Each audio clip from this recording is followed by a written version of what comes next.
Good afternoon, this is Carrie Allen, and I am introducing the students for our second episode of the podcast, UPrep Pod. We have Estella, we have Igor, and we have Hannah, and they will be discussing admissions into the Yale University system. So as Carrie said, I'm Hannah. I'm Igor. And I'm Estela. And again, we will be covering the Yale admissions and what it's like. So for some statistics on Yale, the school has a 5% acceptance rate, so around 5 out of 100 kids apply or will make it in. So currently there are 6,590 undergraduate students, 5,314 graduate and professional students, and 22% of those are international students. And about 3,440 are receiving scholarships and grants. So the tuition here is $64,700 in 2023, and with room and board, it can end up costing around $83,880. So we have proved that only 2% of the students can afford paying the full price of Yale's university. Mm-hmm. So when talking to a student from Yale, they had told me that over $2 billion are granted to the university each year in order to help students in need of financial assistance for schooling here. They didn't exactly enclose who the specific donors were, but they were able to tell us that it can vary from families donating, government-affiliated groups, alumni. And there's also ads and sponsors that the school has. Yeah. So a big part of admissions that everyone wonders about when first applying to college, especially to these Ivy Leagues, are what are the statistics I might need as a student applying? So that can be test scores and grades. So for statistics, typical test score for the ACT upon entrance is ranging from 730 to 780 on reading and writing, and 750 to 800 on math, as well as the ACT composite score of 33 to 35. Well, Yale doesn't exactly have a minimum for the GPA, but I would recommend to apply from ranging from a 3.8 to a 4.0 GPA. For international students who do not have a 2 years in English, a TOEFL score is required. For the TOEFL, a composite internet-based score of at least 100 is required, or a computer-based score of at least 250, with a speaking and listening scores of at least 28. Okay, so with that being said, with the numbers and all of that, of course, what makes a well-rounded student would be their extracurriculars. Before listening to what some Yale students have said, we can recognize that most of the students have taken the American Bachelor, which means that extracurriculars are not required to follow a certain course path from what their counselors and teachers recommend. Versus in the IB program, they have to follow a course called CAS, Community Action and Service, which is required by their program. Meaning that it's very interesting how these students get the chance to investigate and take initiative for their projects. So what Estella was trying to say was when it comes to international and national students applying, there's a difference because national students here in the United States of America, we don't have to take a course or a class that particularly goes with extracurriculars. Like we can still do sports, we can do service learning projects. There's no certain way of doing it. However, with the IB program that Estella was mentioning, they have a literal class about community action and service. So we did interview a couple Yale students for their statistics to find out what did they do specifically, like what was on their application when first applying, just to give a sense of what it was like.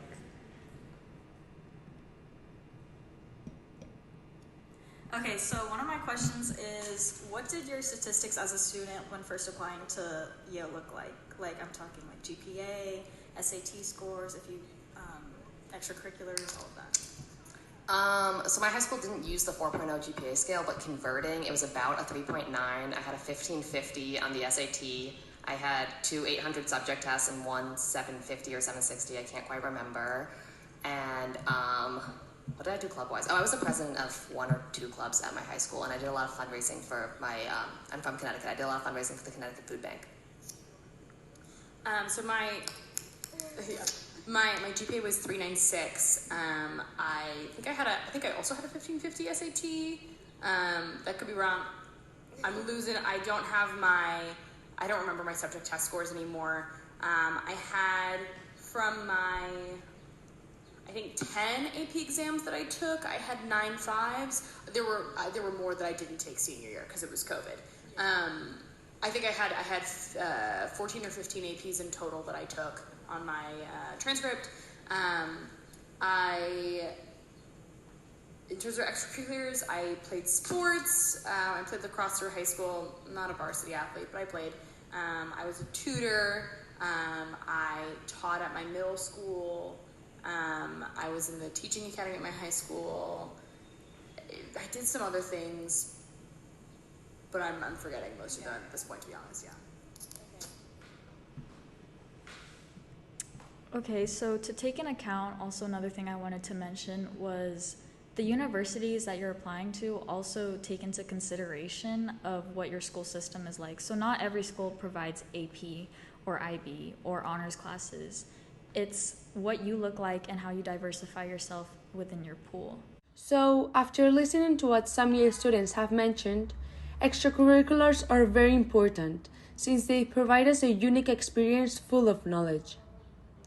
According to what Michelle Hernandez has said in her Acting the Application book, we can prove that even if you don't get the required grades of the university, if you prove them a list of extracurriculars that are in their interest, there is a chance as well to get accepted in your dream university. Do you have anything to add after interviewing some of these students? Oh yeah, going into how interviewing these people is kind of like a reality check. It just opens up your eyes and like tells you how hard it is to really get into a top college like this, and it just makes you like really question how good are you doing. Mm-hmm. And regarding to the thing we previously just said about students and their pool, there was a person we interviewed who I believe didn't have a AP course pathway or those IB or honors systems of grading, and he had a different way of expressing what he did in order to get in. It was a 4.0 unweighted. My score was 2 35s on ACT that super scored to a 36. What was the last question?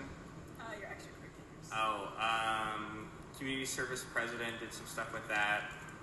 Did debate in high school, won a couple tournaments. Scores? Okay. SAT 1580, GPA 3.9. I played in a cello quartet. I did gigs for the Smiley Cancer Hospital here in New Haven. I was in the Greater New Haven Youth Orchestra for 6 or 7 years as principal cellist. I was principal cellist for Connecticut All States, as well as CMEA regionals. Okay. So a question we wanted to ask the students was, what do you think got you into Yale? Because that's a big part of what we wanted to know, especially. So when talking amongst these students, one of them was a legacy student. She quoted herself to be a nepotism baby, which was funny. She stated that her parents both went to Yale and that they were in a wealthier family, so they had access and more privilege to certain items or basic things that could help boost your chances of getting into this school. Like she was able to get SAT prep exams and all of those other stuff, which isn't offered to everyone across the United States or across the world. And she did recognize that that gave her a boost, and that's what made her score so much higher. But again, one of the people we interviewed also stated that the school is also test optional as of the 2023 to 2024 application for the upcoming year. And they extended it, and that was because Yale has recognized that not everyone has the same advantage among the country and internationally to these things. So they're recognizing it. You don't have to put your SAT score if you don't want to. And I remember from one of the sessions that I attended, they actually stated, we understand that you guys have bad days and that it's not always going to be perfect. You're not going to get an amazing score the first try. And so they take that into account, which I think is an amazing part of it. Do you guys have anything to add on about the extracurriculars aspect? Oh yeah, I do feel like people think that you have to know like a lot of languages to get into Yale, but I'm not particularly sure that is true, because the second guy we interviewed, I'm pretty sure he only knew English, and most people are like learning like me, for example, learning as many languages as I can for a better opportunity. But I don't think it's always a need. Mm-hmm.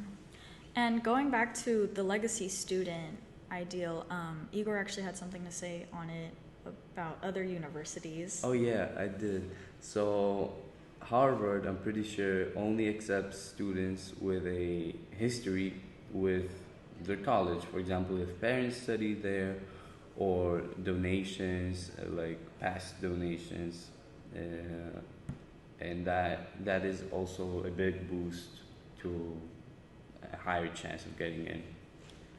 Another thing I noticed was within this whole extracurricular and advantage was a lot of the students that we interviewed did some sort of service in order to improve their community, which I think Yale takes into a big consideration.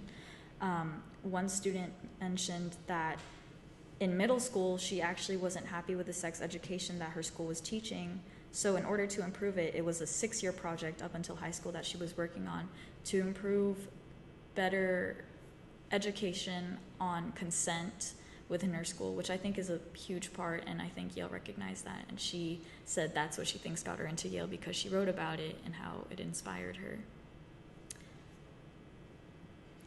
And one last topic we want to talk about is the affirmative action. So Igor and Estella are international students, and I am from here, America, but I'm also a person of color. And recently, just last week on June 29th, the Chief Justice Justin Roberts wrote a decision off of the Supreme Court case of Students for Fair Admissions and Corporations versus Harvard versus the University of North Carolina. And this is originating from a lawsuit stating that race-based deeming admission programs are considered unconstitutional and violate the Title No. 6 of the Civil Rights Act of 1964 and the Equal Protection Clause of the 14th Amendment. So from a website called the Roosevelt Institute, they gave some background information stating that colleges added this policy of affirmative action within the 1960s and 1970s, and after, within the 1980s, saw an increase in students of color enrolled in universities, contributing to the diverse culture that they wanted. There was also another court case dealing with California called the Regents of the University of California versus Bakke in 1978, stating that race could be one identifying factor within admissions in order to promote diversity. Since then, affirmative action has been used to continue promoting diversity within universities spreading across the United States. So I wanted to ask a couple students around campus what were their thoughts, especially since this is such fresh news, and I felt like it was something we should have covered in this admissions podcast, especially with a diverse group of students, and we want to know how does that come into effect when we're admitting, filling out our applications to the school. I'm pro affirmative action, very disappointed by the Supreme Court's ruling. And Yale did send us an email saying that they're still going to do everything they can to try to foster diversity and inclusion and all that good stuff. But I don't know, I'm very interested to see what exactly that means going forward, given that it's no longer constitutional to do that on the grounds of skin color. I'm hoping that maybe translates to something about socioeconomic background, but yeah, it's a disappointing blow. And I, as a member of the Asian community, do not stand with this kid that thinks that, black and brown people are taking. I think it's a loss for a lot of reasons. I think it's a mistake to assume that it's going to force universities to do better and like really commit to the cause of diversity. I think like it's just not, you know, it's incredibly costly to do so, and it will take a lot of years to get back to, you know, an affirmative action is not a perfect system. It doesn't fix any of the dynamics at play when students are on campus. And being at universities such as this one is a weird experience for students of color when it was, you know, was founded by people who had slaves, was built by people who were enslaved, you know, all of these things. But nonetheless, it did something effectively, which was tell people that it mattered that diversity was here, and it made it easier to achieve at least a little piece of that. Generally not supportive of the decision that was made. I think it's important to have different types of diversity on campus, and there might be a decision. I mean, there are definitely decisions to be made about how exactly it's implemented, but I think it's important that people of different perspectives are all on campus. And it's awful. I think that college should be seen as the last chance for people to get the education and the opportunities and resources.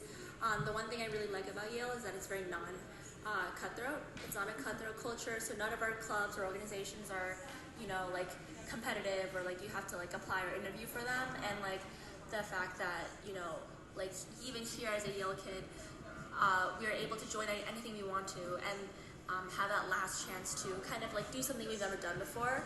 I feel like that chance should be given to everyone. And I think that the argument that it's not just about like, you know, reparations, quote unquote, and like that's the problem. I think it's a lot more about right now we have this inequality problem and people just think that like, oh, like one group shouldn't have to be treated unfairly because of this other group being treated unfairly. But I'm like, well, either one group or the other is always going to be treated unfairly, and so I think that like the group that has been more privileged should be able to understand why. So, closing remarks after all that we talked about today on our podcast, I think Yale is truly trying to find that well-rounded student, despite the grades you have, despite the extracurriculars you have. They want to see that you're balanced and that you're willing to make a change or somehow bring something to the table at Yale. So it's so admirable how students get to coordinate extracurriculars and studies, giving their best and achieving their objectives, independently of their social life and hobbies, which I imagine are so talented. And with that being said, thank you for your time. Thank you. Thank you.